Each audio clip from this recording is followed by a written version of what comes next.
Junior Wells, his gig that night. So this was his backup band. He was already gone by the time we got there. I don't know if he came back or not. But Lightning sat in. Next slide. And I started booking Lightning in Ann Arbor. And this was, that one on the left at the alley was actually the very first gig that I booked him at, along with one-man band from Flint, Dr. Ross. And, I mean, look at that lineup, that Amazing. month. Wow. And Arthur Big Boy Crudup, Johnny Shines, Dr. Ross, Lightning Slim, Albert King, Jimmy Reed. I mean, Peter Andrews used to book that club. And we talked about it many years after. And I don't really remember the actual gig, but I remember the party afterwards. And Dr. Ross was just, do you guys know who Dr. Ross? Well, you'll know later on. But Dr. Ross was in his drinking days. And he was at the party going, Muddy Waters, blah, blah, blah, Muddy Waters. I taught him how to play. And I'm going, oh boy. You know, I taught Lightning Slim, and I'm going, you just met Lightning Slim. How the hell could you teach him when you just met him? So, he was actually a very difficult person to book. And then the one on the right, a friend of mine from Saginaw, Frank Starkweather, owned a club called Mackinac Jacks. And so I had booked Lightning at his club. That was actually the second gig. And, you know, his lineup, I mean, there was a lot of really good blues in Ann Arbor at the time. And so, I mean, he had Washboard Willie every Sunday. Next slide. Shortly after that Chicago gig, I get and like I said, I had an article in the British Blues magazine, Blues Unlimited. So Jim Simpson from Birmingham, England, sent me this telegram. Remember those? Yeah. And I just added this. And so he wanted to book Lightning Slim and Lazy Lester for a tour in England and a couple gigs in Europe. And I said, well, I don't know if I can get Lester because he went back to Louisiana and I don't know if I could find him again. So I went in place of Lazy Lester, even though I didn't play the harp, but I went with him on that first tour. Next slide. And this was, Jim Simpson put this poster together, and it was all over England, and a few gigs in Europe. Next slide. The first gig of that tour was in Coventry. And as you can see, Pink Floyd, Chuck Berry. Chuck Berry, remember that song, My Ding-a-ling? That's where he recorded it. Oh. And Lightning wanted to meet Chuck Berry because Lightning already did that song, My Ding-a-ling, that was written by Dave Bartholomew from New Orleans. And so I knocked on Chuck Berry's dressing room, and he opens up the door and saw just me, I guess, and he slammed the door right in my, and I thought, oh, screw him, man. Because Lightning wanted to meet him, you know, and I just thought. So Chuck Berry, after that, I had an issue with him, but there must have been a reason, but who knows. But we taped this. I got a friend of mine from Saginaw to play harp, and he and his wife met me there, and she taped it all, so I have it on tape. It's not a very good quality, but it's a good memory. And that's the same festival where I met Eddie Burns. Next slide. Okay, this was at Leeds University. At the only time I got to play washboard on it, on the tour.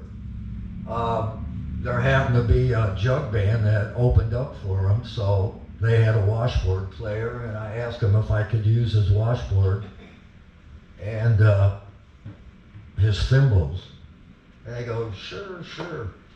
But everyone was still talking about Paul McCartney and Wings being there the day before. And that's when he first got Wings together. He was traveling around England and going to different universities and asking them if we could play. And, who's going to say no? So everybody that was at this gig, that's all they were talking about was Paul McCartney. Next slide.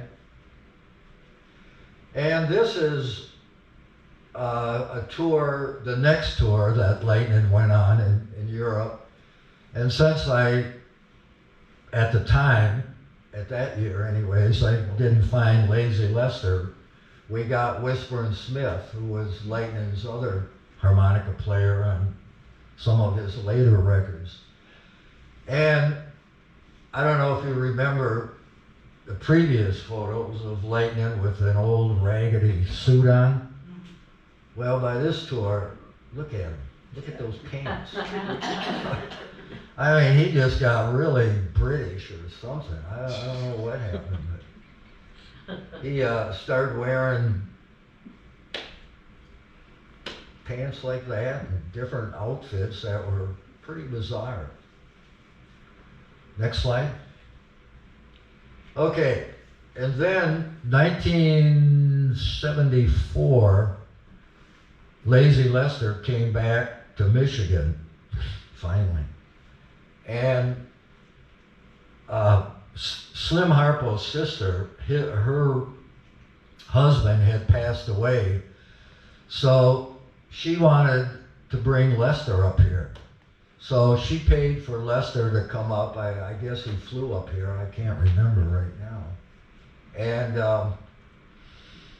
he was put in the hospital pretty much right away of some illness. I think eventually he passed from that, something with his stomach.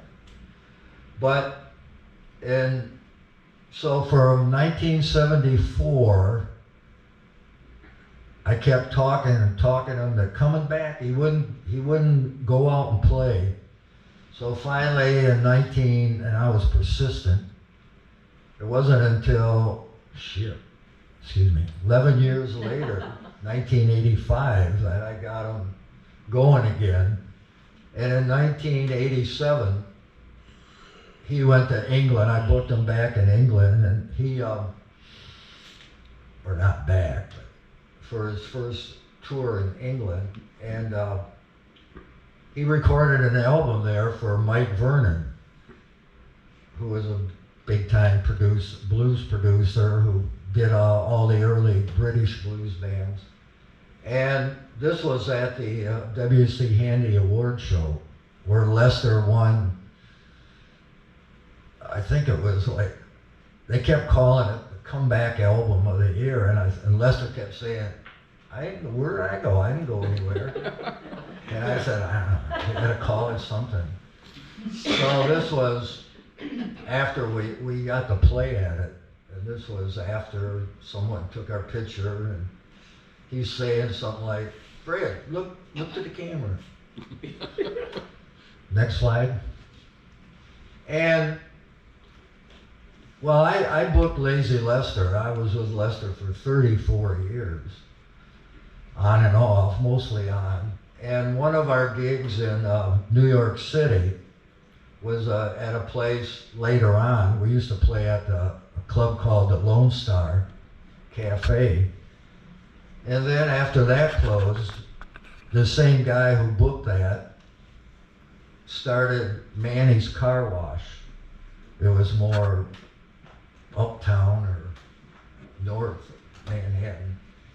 And that night, Johnny Winter walked in.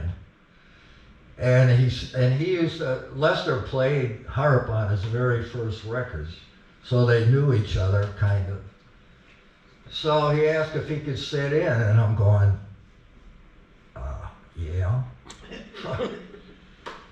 Even though it wasn't Lazy Lester music, he was just really loud.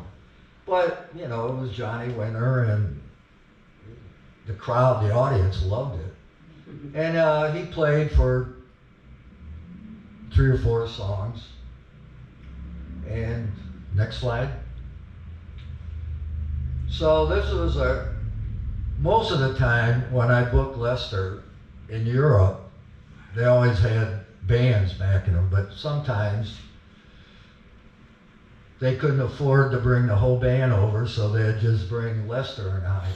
And at that point, he was playing less harmonica and more guitar, which I never cared for, but.